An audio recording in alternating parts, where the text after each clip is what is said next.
Good morning, Mr. Miller. I was wondering if I could have a sick leave today.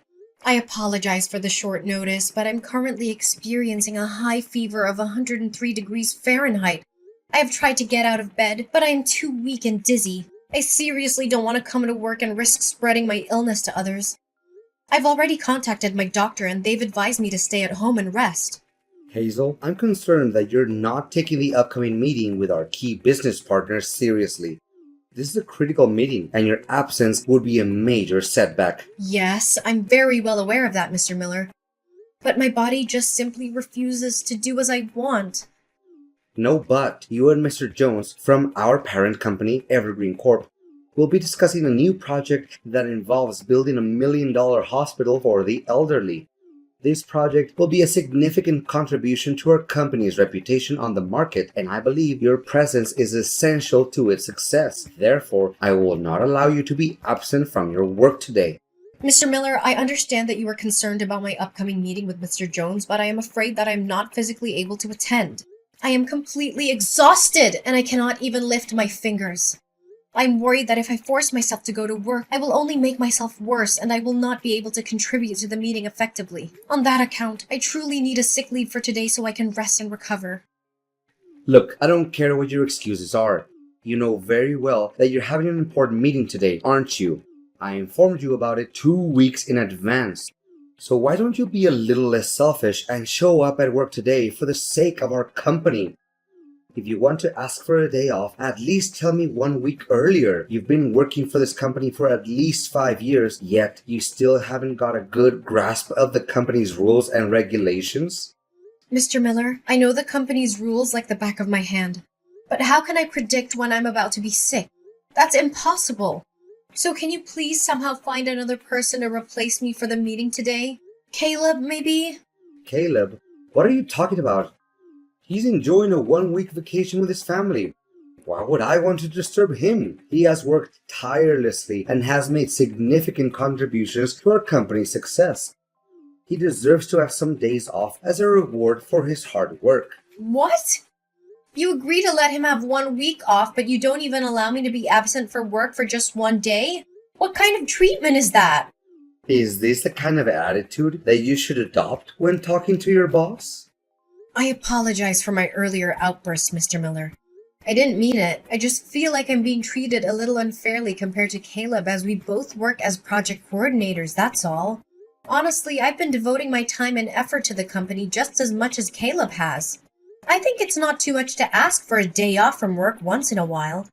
I know it's on short notice, but being sick is something that's difficult to control.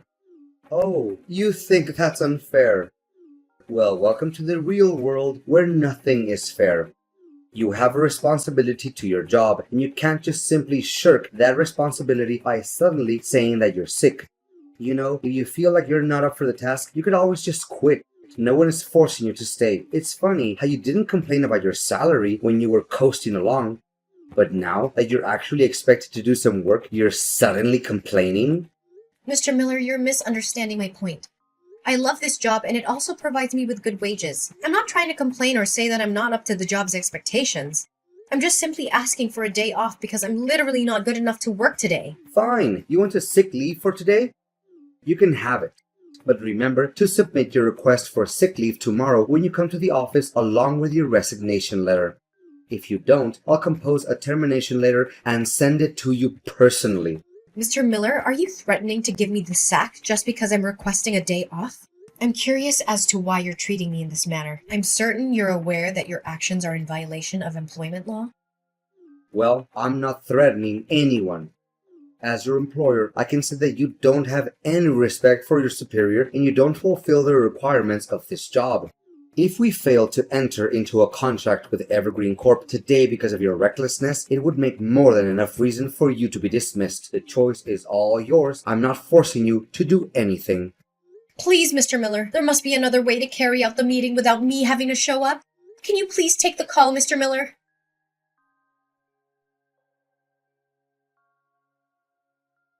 You've done a great job yesterday, Hazel. You got us another big contract. Your convincing skills have been instrumental in helping us win one contract after another. I must give you credit for that. Great, I'm glad everything worked out in the end. But I almost fainted after the meeting was over because the fever went really bad. Luckily, Mr. Jones figured that out and he took me to the hospital in time. I hope that you realize it could be a life-threatening situation, Mr. Miller. Oh, come on. Don't be such a drama queen. The fact is, you're still well and alive, aren't you? If not, you wouldn't be able to stand up, let alone sulk at me like this. Consider it a valuable lesson for your amateurism at work. You're all grown up, stop being childish and unreasonable, and then expect someone to clean after your mess. Please, Mr. Miller, don't get me wrong. I was just defending the legal rights that an employee deserves to have. And I still think that I did deserve to have a day off yesterday due to my high fever. I'm not trying to flatter myself, but I'm even worthy of receiving a bonus for having managed to go to work yesterday despite my sickness. So now you're demanding extra money for fulfilling the job duty that you already get paid for? How entitled of you. You should consider yourself lucky that I didn't dock your pay for today's penalty time. It took you nearly 4 hours to complete a task that should have been done in 2 hours. If I were feeling less merciful, I would have deducted 2 hours worth from your salary. But Mr. Miller, please be mindful of the fact that I ran a fever of almost 103 degrees Fahrenheit yesterday. Nevertheless, you still insisted on me showing up at the workplace today. I mean, I didn't even have time to fully recover from my illness. Oh, please, you're being overdramatic again.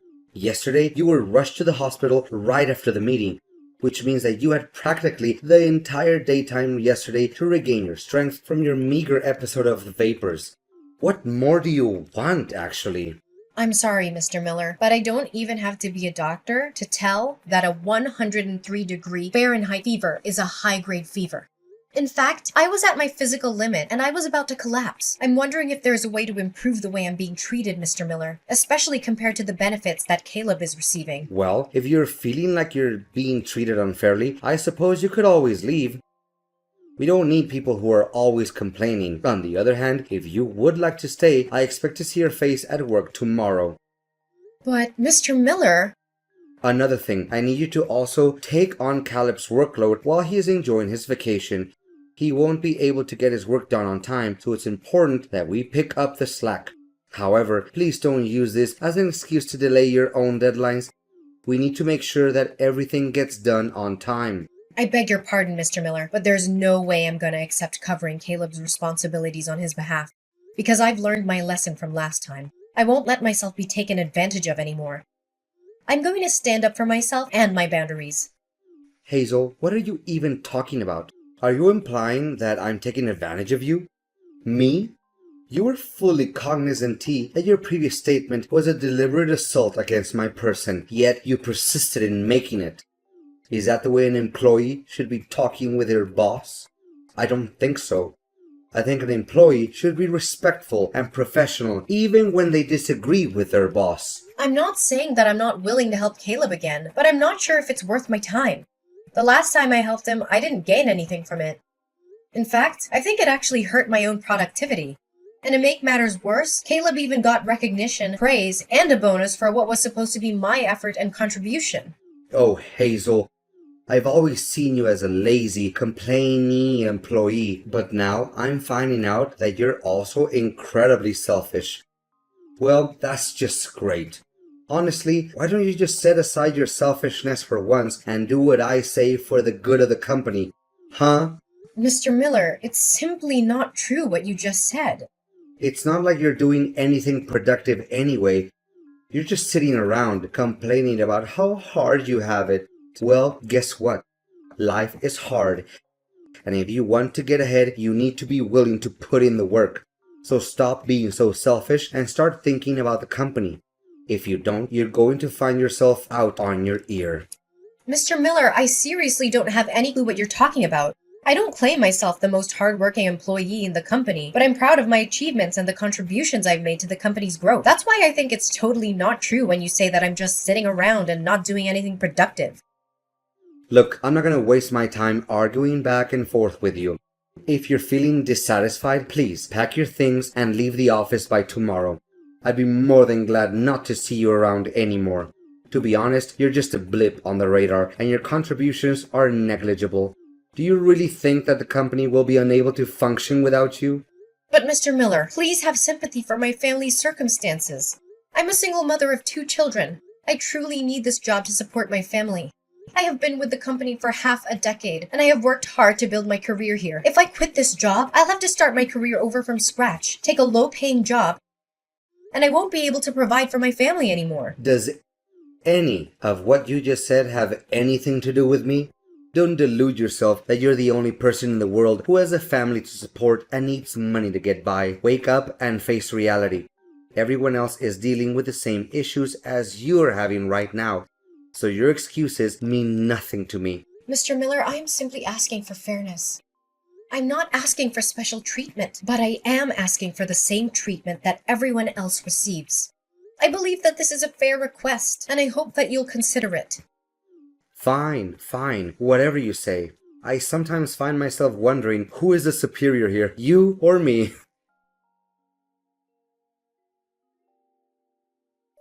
Hazel, are you there?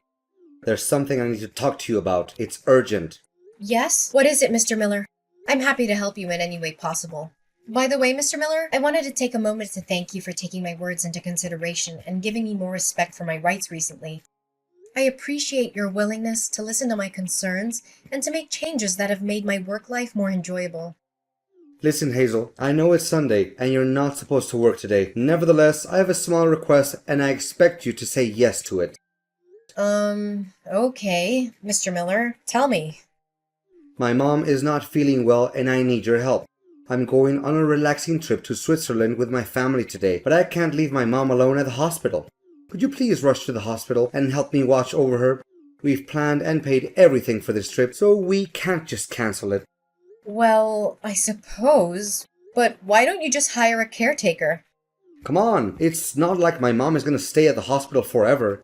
She'll be staying there only for 1 month, so I don't think it's necessary to hire a caretaker for that. Besides, it also costs a lot of money, and I'm not going to pay that amount. I know that hiring a private caretaker can be expensive, but I think it would be the best way to ensure your mom gets the care she needs. Besides, I'd appreciate it if you inform me a few days earlier so I have more time to prepare myself. No, I've already made up my mind. In fact, why should I waste my hard-earned money for some stupid caretakers when I already have you, my excellent employee? So, what do you say? If you agree, please go to Golden Years Hospital, room 305. Just provide the hospital staff with my mom's name and date of birth, and they'll show you how to get to my mom's room. But, Mr. Miller, I also need to make time for my personal life. I've been working hard all week, and I even have to work on a side job on Saturdays. Sunday is the only day that I have to relax and spend time with my friends and family. Tell me, what is more important than taking care of a vulnerable elderly woman like my mom? I presume that you also have a mother, correct? You should be able to understand this better than anyone else. Anyways, I'm not asking you to do it. I'm telling you to. Consider it a way to repay me for the kindness I've shown you at work lately. Wait, you said that your mom's gonna be at the hospital for a whole month? But I also have to work and take care of my family, you know. So how will I find time to handle all of my responsibilities, given that I have to work and take care of my family, and now your mom needs care as well? Can you please find someone else to attend to your mom? I don't care how you do it, just get it done. Keep in mind that taking care of my mom and accomplishing your work are now your top priorities. I may not be at the office, but Caleb is keeping an eye on you. So don't even think that you can slack off by doing me a little favor. Mr. Miller, I think what you're asking of me is a little unreasonable. I've told you this a million times, but you still force me to repeat myself for you. Don't interrupt me when I'm not finished talking. Anyways, I also expect you to clean my house once in a while. Caleb is having my house key, so you can come to him and ask for it. Another thing, if you have the slightest intention of stealing anything from me, forget about it. I have 24/7 surveillance cameras installed in every corner of my house, so you're not going to get away with anything.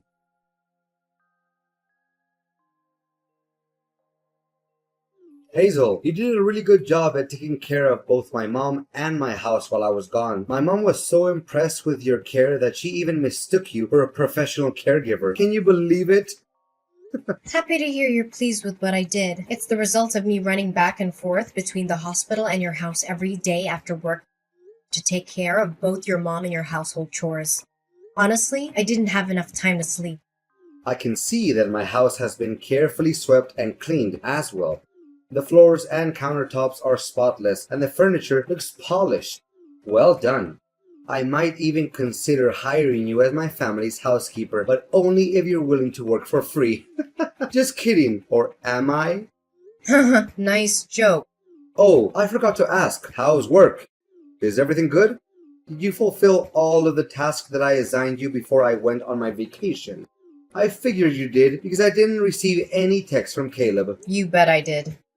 To think about it, it feels kind of strange because not once during my entire trip did anyone from the company text or call me about work. Well, I must have been lucky. You know what, Hazel? That was the most satisfying and relaxing vacation I've ever had for a very long time. I'm feeling so refreshed and I can't wait to get back to work tomorrow morning. Well, about that, Mr. Miller, I have something I want to tell you. What is it that's so difficult to tell? Wait, you and other people at the company are gonna throw me a surprise party tomorrow, like you did last time? Well, I really appreciate you guys' thoughts, but you don't have to do it for me. Seriously. I'm just happy to be back at work, and I'd rather just keep things low-key. It's not about that, Mr. Miller. Honestly, I don't know how to put it, but your employment with the company is being terminated, Mr. Miller. What are you saying? You mean that I'm being fired? That's not even possible. I haven't done anything out of line to get myself in trouble. Wait, did you badmouth me to Mr. Jones? That's the only thing I can think of. You're the only one petty enough to do something like that. I knew I couldn't trust people like you. You're all just a bunch of backstabbers. Well, you're half right. I did talk to Mr. Jones about you, but I didn't mean to get you fired. I just told him the truth and nothing but the truth. What truth? You're getting on my nerves. Tell me now. Firstly, don't get me wrong, but I didn't intentionally meet Mr. Jones in person. We accidentally bumped into each other when I was taking care of your mom in the hospital. It turns out that Mr. Jones's mother had fallen ill, so he was spending all his time taking care of her. I must admit, the way he took care of her was truly heartwarming. He was so attentive and loving, and it was clear that he cared deeply for her. I'm sure any mother would be lucky to have a son like him. Hey, can you please cut to the chase? I don't have the time or patience for this nonsense. What did you say about me to Mr. Jones behind my back? Well, as I said, nothing but the truth. I told him that you forced me to go to work when I had a high fever, assigned me all of the work that was meant for your favorite employee, Caleb, and even made me take care of your mother in the hospital. You don't know how shocked Mr. Jones was when he learned that the person I was caring for wasn't my own mother, but it was your mother. How dare you badmouth me like that, you witch! You're gonna pay for what you did to me. To be honest, I didn't want to rat you out, but Mr. Jones insisted on knowing what was going on and what other things you had done to me. I had no choice but to tell him everything. Mr. Jones was so angry at the way you treated me that he decided you were no longer fit to be the director of our company. So that's basically the whole story. No, this can't be happening. You do realize that you just ruined my career and my life, Hazel? You have to take responsibility for what you did. Come and talk to Mr. Jones again. Say that it was just a little misunderstanding between the two of us. That you made up all those lies just to take me down. You know what, Mr. Miller? Or should I call you by your first name? Ryan, right? I did feel sorry for you, and I also thought of helping you clear my name. But alternatively, why should I ever do that?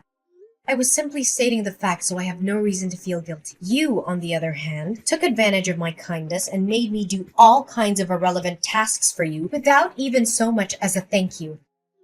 You little... Hazel, my beloved employee, can you please take a moment to calm down and then ask Mr. Jones to reconsider his decision? You already know that my job means everything to me and my family. I told you the same thing last time, Ryan. And what did I get for it from you? A dressing down. Well, this time, you're on your own. I'm not going to keep bailing you out of your messes.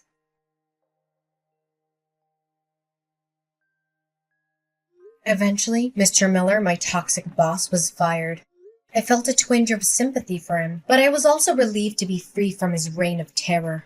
Ryan tried to contact me numerous times after he was fired, but I didn't respond to any of his calls or text messages. After all, I didn't make the decision to fire him. Mr. Jones did. Mr. Jones even promoted me to be the developer for the elderly hospital project after being impressed by my skills in taking care of the elderly and my work ethic. That wasn't the only good news for me. Mr. Jones was also appointed as the new director of the company, replacing my old boss, Ryan. I was thrilled with these developments. I knew that I could contribute to the company's success under Mr. Jones's leadership. I was also grateful to him for believing in me and giving me these opportunities.